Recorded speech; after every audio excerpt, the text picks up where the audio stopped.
صباح الفل يا دكتورة، عامل ايه يا حبيبي؟ صباح الفل يا مخضر حبيبي يا الحمد دكتور لله. الكوره، وحشنا. الحمد لله يا وحشنا من حبيبي. الاسبوع اللي فات. كويس كويس، الحمد لله يا حبيبي. وحشنا ان شاء الله يبقى كل اسبوع ننزل بودكاست ان شاء الله، يتناقش في ان اهم شاء الله. المواضيع ان شاء الله. ماشي، يلا بينا. يلا بينا. دلوقتي الميركاتو خلص، عايزين اه نحلله كده ونشوف بقى ايه الدنيا. الميركاتو تقييمنا كام في المية بالنسبة للميركاتو؟ انا عايز اعرف بقى راي المخضرم في صفقات الاهلي الاول كده. امسكهم لنا صفقه صفقه كده وقول لي رايك ايه. ما هو بص اقول لك على حاجة، عايزين بس نقول نقطتين. الميركاتو ده الميركاتو الخامس لكولر مع الاهلي. مم. اول ميركاتو يناير، لان اللي قبليه اللي جه فيه مصطفى سعد ميسي واحمد ياسر، ومصطفى سعد ميسي وشادي حسين والناس دي، ما كانش هو المسؤول عنه، هو المسؤول عن يناير. اه انا مش هنحلله، انا بقول لك بس اللي جه في مروان عطيه وجه في القندوسي وما جاش، وكان هيجيبوا فيه موليكا وما جاش. تاني ميركاتو تمام. اللي هو في الصيف اللي جه فيه امام عاشور ورضا سليم وموديس. بعد كده تالت ميركاتو اللي هو بتاع يناير اللي جه فيه عمر كمال. تمام. الميركاتو بقى تمام. اللي بعديه اللي هو بتاع الصيف اللي فات، اللي تقريبا ما جاش فيه حد، اللي احنا كنا قاعدين مظبوط. مستنيين الناس تيجي وتقريبا ما جاش فيه حد. جه فيه يوسف ايمن مم. واشرف داري والناس دي. طيب الميركاتو ده الخامس، ده اهميه الميركاتو ده ان اللي هو قبل كاس العالم للانديه على طول، يعني قبل اه كاس العالم للانديه على طول. فده كنا متوقعين، يعني انا مشكلتنا معاه ان الميركاتو ده انا كنت متوقع ان يبقى ميركاتو خرافي خزعبلي هيظبط لي كاس صح. العالم. طيب فاللي حصل فيه عشان كده احنا دايما هتلاقينا ايه، يعني احنا كميركاتو مش وحش، مم. ولكن احنا كان اه سقف توقعاتنا عالي قوي بالنسبه للميركاتو السنه دي. فهو الاهلي الميركاتو ده جاب 4 لعيبه، وقائد علي معلول يعني يعتبر 5 لعيبه، ومشى 5 لعيبه.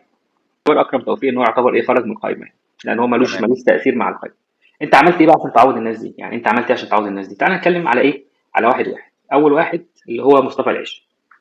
خلاص. مصطفى العش جاي مكان يوسف ايمن. طب مصطفى العش ويوسف ايمن، مصطفى العش اولا كلاعب امكانياته معقوله، مش هقول لك انه لعيب جامد. النهارده واضح فعلا ان كان في ديفكتات في الناحيه الدفاعيه، يعني دفاع وحش قوي، يعني بيتاكل بسهوله الكره، سرور تترمي من وراه. دي قد تكون قله خبره، زياده حماس، او يكون مستواه هو كده، هو راجل كويس في البناء والتحضير ومش كويس في الناحيه الدفاعيه يعني. كان واضح مم. قوي قوي قوي قوي ان هو في مشكله، بدليل ان في كوره جت قبل الجون، يعني في كوره جت قبل الجون والواد حطها صدها الشناوي. الحمد لله الشناوي بقى بيصد بالايد العكسيه، ما بقاش بيعمل كده الحمد زي ما لله. كان بيعمل. فاكر الشناوي بيعمل كده، ما بقاش بيعمله، بقى ايوه. بيصد بالايد الحمد العكسيه. الحمد لله. لله. الحمد لله. والنهارده صد كويس يعني، الحمد لله. ففي كوره جت تمام. قبل الطرد، بعدين الكوره الثانيه طرد، لا هي طرد ما فيهاش كلام. كارت احمر، مم. لعيب رايح يجيب جول وانت شنكلته، ما دام حسبت مخالفه يبقى لازم تطرد اللعيب. انت بقى لو شايف انها مش طرد يبقى هي مش مخالفه، يبقى لو مصطفى العش وصل للكره الاول خلاص نبتدي نتكلم فيها انها مش طرد. طيب على الناحيه الدفاعيه اكيد هو احسن من يوسف ايمن، ماشي، وممكن يكون احسن من محمود متولي، لكن هو مش احسن من محمد عبد المنعم. يعني لو فرضنا ان يوسف ايمن جاي يعوض محمد عبد المنعم، لا هو ما يعوضش محمد عبد المنعم، خلاص عشان نبقى صح. متفقين. فده بالنسبه لي مصطفى العش. انت رايك ايه في الكام ماتش اللي لعبه؟ يعني هو انا حاسس ان هو بروميسنج، يعني انا حاسس ان هو هيعلى اكتر من كده مع الوقت، يعني جايز يكون هو لسه عنده ديفكتات. بس خلي بالك يعني محمد عبد المنعم نفسه اللي هو يعتبر افضل مدافع في الاهلي في الفتره الاخيره جه الاهلي. برضه كانت بدايته مش احسن حاجه، وانت كنت مطلعه اصلا اعاره والكلام ده كله، وفجاه مستواه بدا يعلى يعلى، وانت رجعته وعلي معاك وبقى ليه مساهمات هجوميه وادوار دفاعيه عاليه، وبقى يعني بتعتمد عليه في بناء الهجمات. انت نفسك مخضرم كنت بتقول ان ده اهم عنصر في هجوم الاهلي مش في دفاع الاهلي، يعني محمد عبد المنعم. فانا مش هقدر بصراحه احكم على العش دلوقتي، او ان انا استعجل في حكمي عليه، بس انا عندي امل ان هو هيعلى مع الوقت ان شاء الله، ولو خد فرصه والتانيه هتلاقي منه يعني كواليتي احسن من اللي موجود حاليا يعني. تمام تمام، ما اختلفناش يعني. خلاص. فخلاص ده مصطفى العش يعني صفقه بروميسنج، احنا متفقين احنا الاثنين على انها صفقه بروميسنج. تاني واحد انا مش قادر اتكلم عليه اللي هو احمد رضا، يعني انا ما اعرفوش. هو لعيب م. صغير في السن، الناشئين الزمالك، يعني المفروض ان هو فاهم كوره يعني، او يعني عنده اساسيات كوره باعتباره ده يعني طالع من نادي كبير زي نادي الزمالك. كان بيقول عليه بروميسنج، مشي مع وسط شروق، يعني انت عارف ان كل سنه ما بينفعش يقيدوا اكتر من 5 لعيبه من الناشئين، فبالتالي الباقي بيمشي زي ما مشي من كذا لعيب من الاهلي السنه دي. وماشي ساعتها مشي حسين فيصل وحاجات كده عشان يخيلوا سوق اسامه بيه وسيف فاروق جعفر. ما علينا، مش عايز اتكلم مظبوط. بس في الموضوع، هم مشوا بقى. مش عايز اتكلم في المواضيع دي. المهم انا بقول لك ان هو ايه احمد، فهو انت متفائل بيه او متفائل بيه، لكن هو في النهايه هيبقى واحد في وسط السكواد، مش هو ده اللي هيعمل تغير نوعي. يعني مثلا الاهلي يوم ما جاب مروان عطيه ده عمل نقله نوعيه في السكواد. يعني مروان عطيه عنده كواليتي مختلف، هو ممكن يكون مش عالي قوي، لكن اللي بيعمله في الفريق ما حدش يعرف يعمله. يعني مروان عطيه كويس في النواحي الدفاعيه، بيعمل تاكلينج كويس، بيغطي كويس، بيعمل القصه دي كلها. تاني حاجه مروان عطيه بيطلع بالكره حلو، بينزل ياخد الكره وبيطلع بالكره حلوه، بيعمل الحاجات اللي كان بيعملها حسام عاشور اللي احنا مش عارفين هي ايه. يعني احنا كنا دايما بنشوف حسام عاشور في نص ملعب الاهلي بيعمل حاجه اه ايه هي، احنا مش عارفين. لكن لما بيبقى موجود في بيظبط الميزان. ايوه لما بيبقى موجود في الملعب الفرق بتبقى شكلها حلو. لما حسام عاشور مستواه نزل ومشي، احنا كان عندنا مشكله في نص الملعب ما اتحلتش غير مع مروان عطيه. فمروان عطيه بيعمل حاجه في الكوره اللي هي دور حسام عاشور، اللي هو بوسكيتس، اللي هو رودري. يعني شوف رودري، غاب رودري عمل في مانشستر سيتي. يعني مظبوط. في حاجه معينه، يعني زي فعلا بيقول لك المسمار.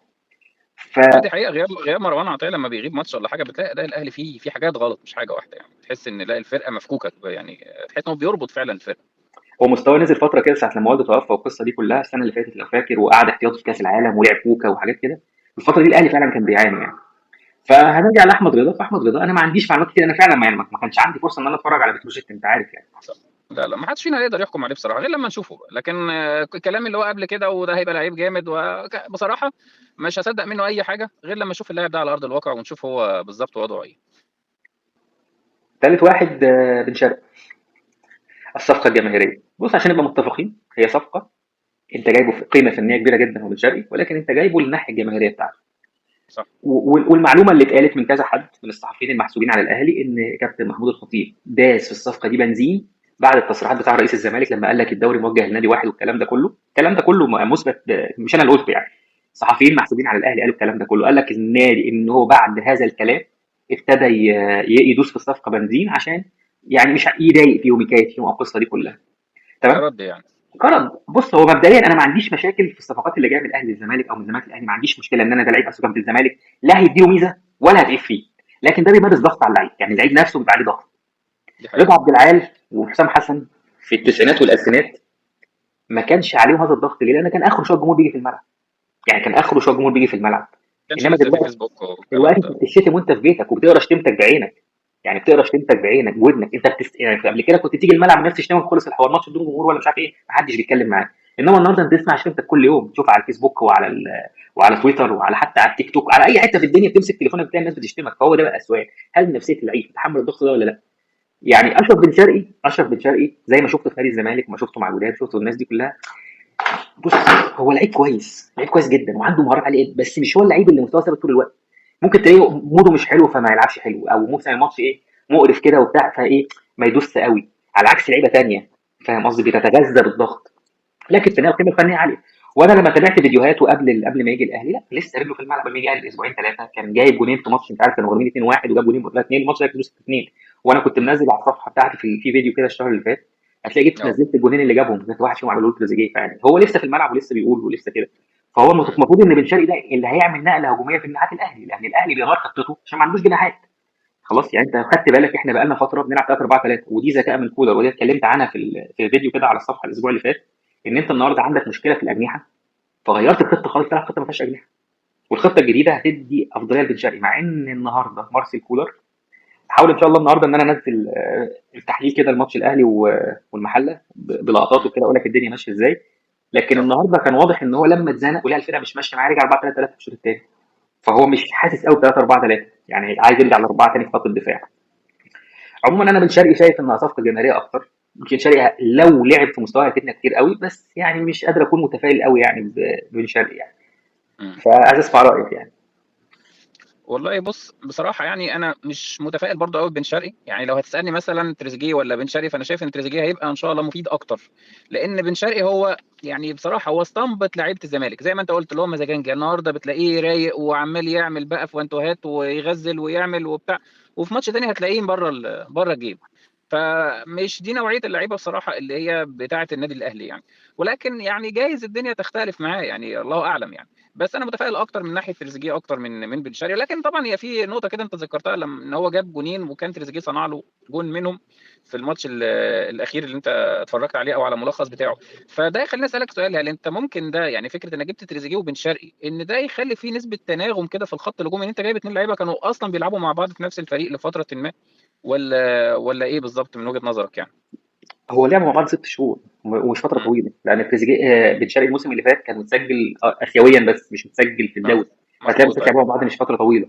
بس هو يعني بص في دايما الحريفه مش محتاجين وقت عشان ينسجموا على بعض، امم. دي معلومه يعني انا عايز اقولها لك، يعني ابو تريكه وبركات كانوا منسجمين من اول ماتش مع بعض. لو انت يعني فاهم انا عايز اقول لك ايه، اللعيبه الحريفه ما بتاخدش وقت طويل، بيقروا بعض بصراحه. بيقروا بعض عشان هم حريفه فاهمين كوره، دماغهم كلها كوره، مش اللعيبه بقى اللي هي في اللعيبه اللي هي الحافظه اللي بتدوس، وده دي عايزه بقى تفاهم، اصل انا يجري لي وده سريع شويه فبصير الكوره سريعه، الكلام ده مش مع اللعيبه الحريفه، فاللعيبه الحريفه ما بتاخدش اثر واقع. اخر واحد بقى جراديسار، الجناح المهاجم السلوفيني. انا شفت له ملخصات كتير قوي قبل ما يجي. هو عنده ملكه التهديف كويس، الراجل بيعرف يقف في المكان الصح، لما يجي له كوره بيحطها جول، بيلعب براسه كويس جدا على فكره، عشان بس الكلام يبقى واضح. لكن انا يعني كان طموحي في كواليتي اعلى، او اسلوب مختلف. يعني انا كنت عايز مهاجم اللي هو الهجام، اللي هو بيضغط على المدافعين، حاجه كده زي عمرو زكي، زي فيكتور اجاييه، زي لو انت فاهم قصدي انا عايز ايه. يعني مش عايز مهاجم يجيب فاهم جوان، انا قصدك. عندي وسام ابو علي، انا مش متخيل ان وسام ابو علي وجراديسار ينفعوا مع بعض. هو جراديسار ممكن يلعب وينج، بس لما يلعب وينج مش هيديني اضافه. ايوه يعني انا اقول لك، انا متخيل جراديسار كبديل وسام ابو علي، هيفوقه. يعني وسام ابو علي لما يرجع من الاصابه يلاقي مهاجم في الملعب ويجيب جوان، فده يخليه يموت نفسه، ما صح. يركنش. مشكله كبيره في الاهلي ان كولر بيثبت التشكيله بشكل كبير جدا، فاللعيبه نفسها ضامنه مكانها، فما بتموتش نفسها في الملعب، ما بتموتش نفسها في التدريب، واللعيبه اللي بره خلاص ركنت على كده، ما صح. بتعملش. كله بيريح فعلا. كله بيريح فهي دي المشكله. فدول اربع صفقات، انت شو رايك بقى ايه؟ اول رايك في جراديسار، وبعدين اجمالا كده شايف رايك ايه؟ والله هو جراديسار يعني بصراحة هو مفاجئ بالنسبة لي، يعني مفاجئ السرعة اللي دخل بيها في الفريق. مش هقول ان هو بيجيب اجوان اعجازية، يعني هو جاب كذا جون ما فيهمش الجون الاعجازي، ولكن فكرة انك تكون واقف في المكان المظبوط وتحط الكرة في، احنا كنا بنتشل بصراحة. يعني كان كهربا، مع احترامنا لكهربا طبعا، بس كان كهربا اوقات كتير جدا بتلاقيه هو والشبكة والكرة بتطلع بره بالهيد والكرة فكان بيجيب فرصة من كل 10 فرص مثلا. يعني جراديسار اي نعم الاجوان سهلة، ولكن لحد دلوقتي ما يعني هو ماشي كويس. ما فيش مثلا الفرص بقى اللي هي اللي نقول ان دي كان لازم تيجي جون وضيعها، ما حصلش. وفي نفس الوقت ما فيش الجون اللي هو الاعجازي من ضمن الاجوان اللي جابها. ولكن انا شايف ان هو بيتمركز كويس جدا، منسجم مع الخط الهجومي اللي حواليه، مع الوينجين اللي على اليمين او الباكين اللي بيتقدموا.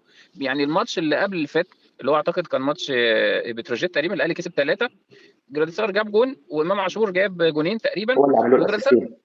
جاب جون كمان، ولكن اتلغى. كان جون بالهيد يعني بقى ده، يعني تاكيدا على كلامك ان هو هيدر كويس، فهو فعلا جاب جون بالهيد وكان جون حلو جدا بصراحه، ولكن للاسف اتلغى اوف سايد. فجراديسار لا، من الصفقات الكويسه واللي غير متوقعه بالنسبه لي يعني. فما كنتش متوقع منه قوي ان هو هيخش بالسرعه دي، ولكن ان شاء الله هيبقى صفقه كويسه للاهلي باذن الله. بصوا، احنا عايزين نستغل جراديسار عشان نقول ان نهدم صنم الانسجام، اللي هو يقعدوا كل شويه الانسجام، واللعيب لازم ينسجم وينزل 5 دقايق. لا لا، مفيش حاجه اسمها كده. اللعيبه الحريفه زي ما بقول لك مش محتاجه انسجام. مرموش اول ماتش جه لعب اساسي. خوسانوف ده اول ماتش جه وجاب جون في نفسه، مش تفاصيل صغيره، مش ده موضوعنا، بس انا بقول لك ان هو ايه. بس هو انا بقول لك ان مفيش بره عندهم، خاصه في الصفقات هناك، مفيش حاجه اسمها لعيب بانسجام ومش انسجام. اللعيب جاي بس بيلعب يناير جاي ينزل يلعب. يلعب. صح. صح. ما فيهاش كلام. هو الاهلي الحمد لله عمل 4 صفقات، وفي هيعمل صفقه خامسه ان شاء الله قريب، اللي هي اشرف داري. انا بالنسبه لي ده صفقه. انا بالنسبه لي اشرف داري ده صفقه.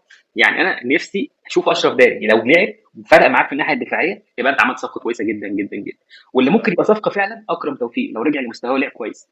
يعني مشكله اكرم توفيق مشكله نفسيه في علاقته مع الجمهور. هو الراجل عنده ظروف اسريه، الراجل اتجوز على مراته والدنيا تمام، واتجوز واحده من قطر وعايز يعيش في قطر، موضوع حقه.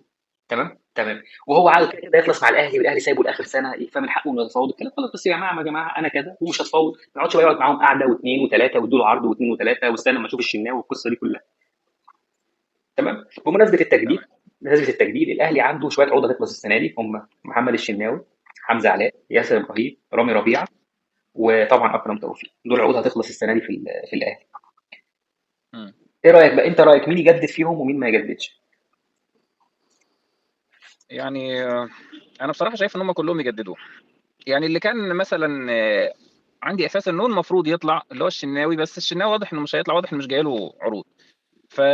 فبالتالي انت ما تقدرش انك تفرط برضه في الشناوي دلوقتي. اكرم توفيق انت محتاجه، اي نعم موضوع صعب يعني، بس واضح كده ان بدأ يبقى فيه كلام جديد ان يعني بعد ما كان اكرم عايز يمشي وخلاص واخد القرار، يعني تحس بدأ يبقى فيه كده تغيير في الكلام، ووكيله شكلهم بدأوا يعني يحاولوا يلاقوا طريقة ان اكرم يرجع بيها او يكمل في النادي الاهلي. عايز معلومه ولا عايز راي؟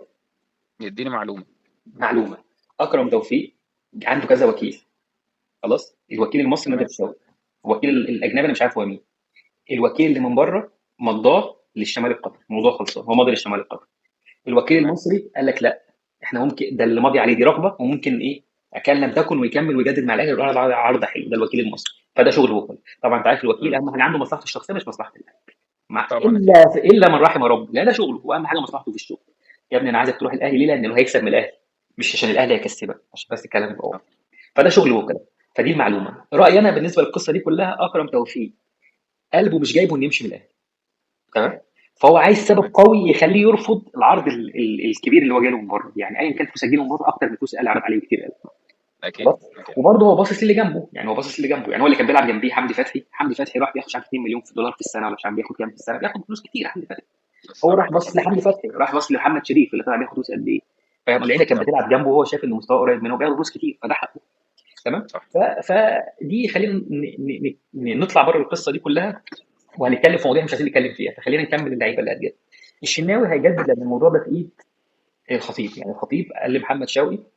بالمناسبه بس انا عاجبني اختيار محمد شوقي كمدير كوره، بس رغم ان كان نفسي محمد شوقي موجود في الجهاز الفني، بس كان نفسي يبقى موجود في كفني مش كاداري. انا كنت اه. عايز واحد من الجيل الذهبي يبقى موجود في الجهاز امم. الفني باي صوره من الصور بقى. لان ده واحد لعب وخد بطولات، نجم، ما حدش يتكلم معاه، ما حدش يتنك عليه. انا نجم، انت مين يا ابني؟ انا واخد 3 افريقيا. صح. انت ايه ابطال افريقيا؟ ما انا واخدها. امم. مش عارف دوري انجليزي لعبت فيه. يعني محمد شوقي، فما حدش يعرف يتكلم على ان ده نجم وقيمه وقامه. محمد شوقي كمان صح. عنده قيمه فنيه قويه جدا، لانه درب مع كيروش اللي هو واحد من انظف المدربين اللي جم مصر في اخر 10 15 سنه. فهو درب مع كيروش، فده هيفيده فيه قيمه فنيه. فكان نفسي محمد شوقي يبقى مكان سامي قمصان، مش مكان طارق خفيف. بس انا متفائل بيه ان هو الراجل ان شاء الله هينجح في الملفات الموكله ليه، اللي اهمها طبعا ايه؟ تجديد العقود. الشناوي هيجدد، لان الشناوي الملف في ايد الخطيب، والخطيب مش هيسيبه مهما حصل لانه بيحبه على المستوى الشخصي. حمزه علاء دي المشكله، وده شايف اهم لعيب تجدد له، او تاني اهم لعيب. انا اهم لعيب عندي جدد رامي ربيعه. لان رامي ربيعه مدافع كويس، ابن من ابناء النادي، بقى له سنه مستواه ابتدى يرجع شويه، نص رامي ربيعه بتاع زمان. ورامي ربيعه لو عشان تعوضه هتضطر تدفع فلوس كتير عشان تجيب واحد يلعب انت بمستواه. عندك مشكله دفاعيه اصلا. ماشي، ما هو خلي يعني بالك انت معروض ما في ينفع. السوق، معروض في السوق مش حلو قوي. ما انا بقول بالمناسبه لك ما ينفعش تفرط النهارده في اي مدافع تاني. في مدافع حلو قوي في المحل عجبني. تخيل انا لما لعيب يعجبني، في لعيب عجبني في المحل، لعيب كده شبه مين؟ كولينا، اسمه عمرو اه. الجزار، مدافع. مم. هو اقرع كده مم. شبه كولينا بتاع حكم الايطالي. اللعيب ده حلو. الحكم الايطالي. اللعيب ده حلو. فانا بقول لك يعني ده انا عين المخضرم بقى، يعني المفروض فده لعيب حلو بس. المسؤولين ينتبهوا ليه. المفروض فانا بقول لك اللعيب ده حلو، بيدافع كويس، بيطلع بالكوره كويس، فايتر. فده لعيب ممكن، وبعدين مش كبير في السن، مواليد حوالي 99 ولا حاجه. فده المفروض ان حد يتحط عين عليه، لان ممكن يبقى منه حاجه، وده مش هيجيب فلوس كتير يعني. فانا اكيد بقول طبعا. لك يعني حمزه علاء ده لازم تجدد له، لازم تجدد له باي حال من الاحوال. مشكله حمزه علاء انه حمزه علاء عايز يلعب، وده حقه، هو مواليد 2002 فعنده 23 سنه. لو قعد مستني لحد ما ياخد دوره هيستنى 10 15 سنه لحد ما يلعب، لان مصطفى هيستنى شوبير لحد ما يعتزل.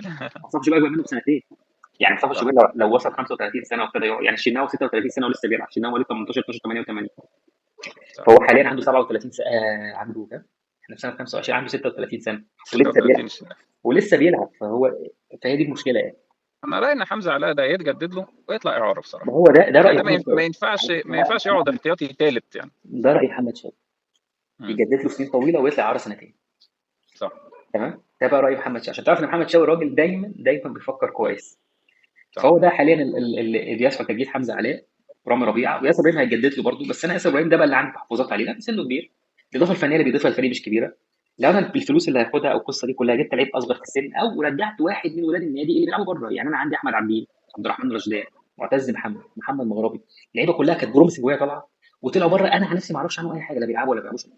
انا شايف ان على الاقل واحد ولا اثنين من دول يستحقوا يرجعوا ياخدوا فرصه في وسط الوقت اللي شغال بيه. يعني مش هيبقى اوحش من يوسف ايمن. انا مش عارف يوسف ايمن هو وحش ليه، بس يعني انا مش عارف ايه هو يوسف ايمن وحش، ولا هو المدرب ما كانش بيحبه فما بيلعبوش. يعني احنا فعلا ما شفناهوش. مم. بس فدي تجديد العقود. وبرضه جايز يكون الاهلي يعني بيفكر دلوقتي ودايما شايف قدامه كاس العالم للانديه. فبالتالي هو عايز اللعيبه اكتر تكون جاهزه دلوقتي. انا عايز لاعب رجله في الملعب، مش لسه عايز اجرب لاعب.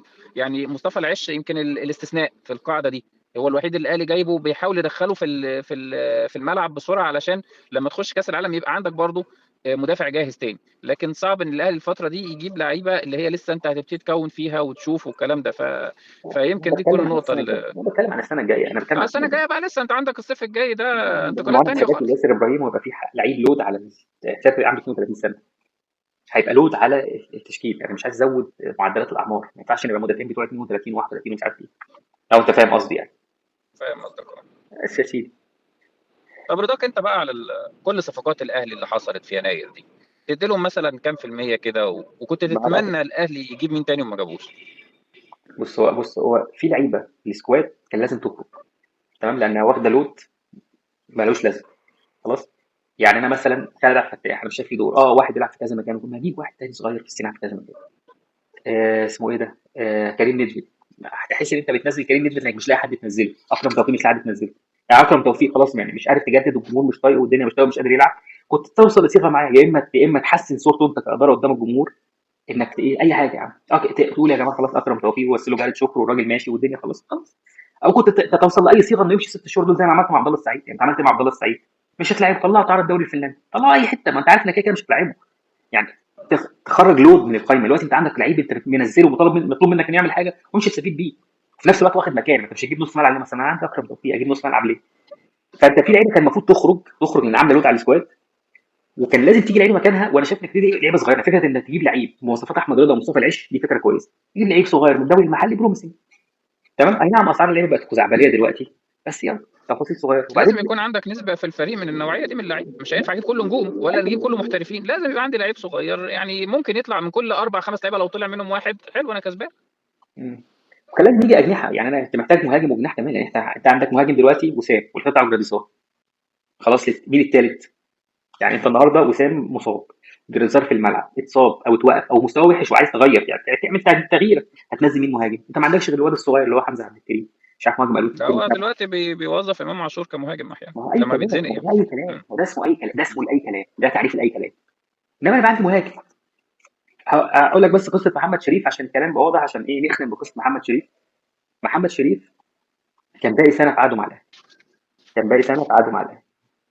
جاله العرض بتاع او مش جاله العرض السعوديه، بقى نمره 3 في اختيارات الجهاز الفني. الجهاز الفني قال لك انا عايز مهاجم اجنبي، 2 كهربا 3 محمد شريف. ومحمد شريف كان مهاجم نمره 1 وكان بيخش المنتخب وبتاع، فقال لك لأ، انا عايز اخرج، وده حقه، وده حقه.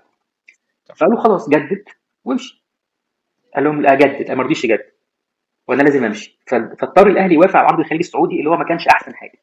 يعني هو ما كانش احسن حاجه، الاهلي كان متوقع ان ياخد قيمه اكتر. الاسلوب ده مزعل اداره الاهلي مين؟ محمد شريف. خلاص مش هتكلم محمد والله. شريف. فهو مشي، فات سنه والسنه دي السنه الثانيه بالنسبه له. طيب اللي بيحصل ايه دلوقتي؟ محمد شريف بعده يخلص، النادي السعودي مش هيجدد له. يعني النادي السعودي مش هيجدد له. مين اللي دخل في الصفقه؟ بيراميدز. مين اللي دخل في الصفقه؟ الزمالك. الزمالك بيضغط بقوه رهيبه عن طريق ميدو اللي هو كان مدربه في وادي دجله، وعرض عليه فلوس كتير. طب اللاعب عايز ايه؟ اللاعب عايز يرجع الاهلي.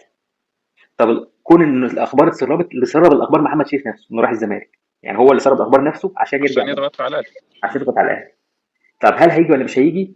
الله اعلم. بس هو ككولر موافق لانه عايز مهاجم. يبقى كان بيلعب معاه، يلعب مع كاس العالم. يعني كولر يعني هو لما عقده يخلص فهيجي فري، هيلعب كاس العالم، هيبقى عارف اللعيبه. هو عايز واحد بالمواصفات دي، عشان كده وافق على تريزيجيه ووافق على حمدي فتحي. بس يا سيدي، نتقابل الاسبوع الجاي بقى ان شاء الله.